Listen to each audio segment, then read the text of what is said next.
Hello बच्चों, let's read the question and the question says that A part name a device which helps to maintain a potential difference across a conductor, say a bulb.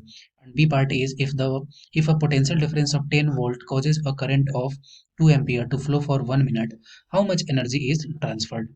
Okay, तो हमें ये बताना है first part में कि उस device का क्या नाम है जो पोटेंशियल डिफरेंस अगर किसी कंडक्टर में है उसको मेंटेन करता है। ठीक है, तो उस डिवाइस का नाम क्या है। तो सबसे पहले ए पार्ट से करने के पहले अगर हम की कॉन्सेप्ट के बारे में बात करते हैं, की कॉन्सेप्ट, इसका की कॉन्सेप्ट क्या है कि बैटरी या फिर सेल। ठीक है, बैटरी या सेल का पोजिशनिंग जो होता है या टर्मिनल से होता है उसके रिगार्डिंग ये क्वेश्चन है। ठीक है, तो अब क्वेश्चन को सॉल्व करते हैं। तो सबसे पहले ए पार्ट देखते हैं। ए पार्ट में बोल रहा है कि उस डिवाइस का नाम बताओ जो पोटेंशियल डिफरेंस किसी कंडक्टर के थ्रू मेंटेन करता है। जैसे मान लेते हैं कि कोई एक कंडक्टर है, ठीक है, उसका ये टर्मिनल ए है और ये टर्मिनल बी है। ठीक है, अब इसके करस्पॉन्डिंग जो पोटेंशियल डिफरेंस होगा वो क्या होगा, बी ए बी।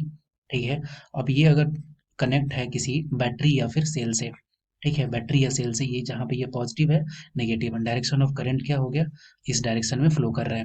ठीक है, तो इस क्वेश्चन का राइट आंसर क्या हो गया कि कोई भी अगर कंडक्टर मान लेते हैं उसके बीच में अगर पोटेंशियल डिफरेंस का अगर वैल्यू को मेंटेन करना है, जैसे स्टार्टिंग में जैसे T is equal to zero पे बात करते हैं तो वहां पे 2 वोल्ट था इसके बीच का अगर पोटेंशियल डिफरेंस।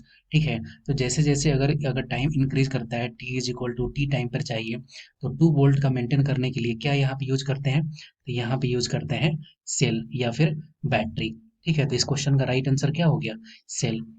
ऑप्शन बी के लिए बात करते हैं। तो ऑप्शन बी में क्या होगा, हमसे ये पूछ रहा है कि if the potential difference of 10 volt, इसका मतलब कि पीडी का वैल्यू दिया हुआ है क्वेश्चन में 10 वोल्ट, और करंट कितना दिया हुआ है, आई का वैल्यू दिया हुआ है 2 एम्पियर। ठीक है, और टाइम कितना दिया हुआ है, कितने देर के लिए फ्लो हो रहा है, 1 मिनट। 1 मिनट को हम लोग क्या लिख सकते हैं, 60 सेकेंड। ठीक है, तो हमसे पूछ रहा है कि एनर्जी ट्रांसफर कितना हुआ, या फिर इसको ऐसा ही बोल सकते हैं कि वर्क डन कितना हुआ।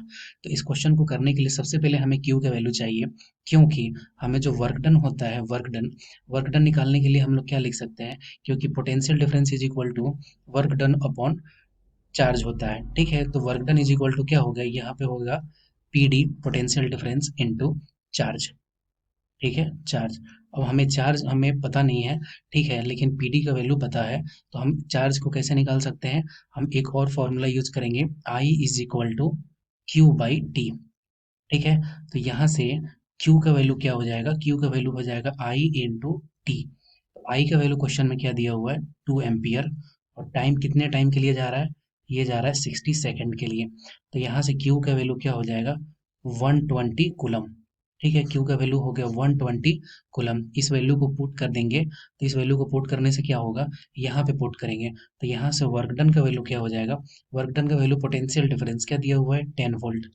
ठीक है, और चार्ज का वैल्यू क्या आया, ये आया 120 कूलम। तो यहाँ से वर्क डन का वैल्यू या फिर एनर्जी ट्रांसफर का वैल्यू कितना हो जाएगा, ये हो जाएगा 1200 जूल। ठीक है, तो इस क्वेश्चन का सेकंड पार्ट का राइट आंसर क्या हो गया, 1200 joule. I hope you understood it well. Best of luck.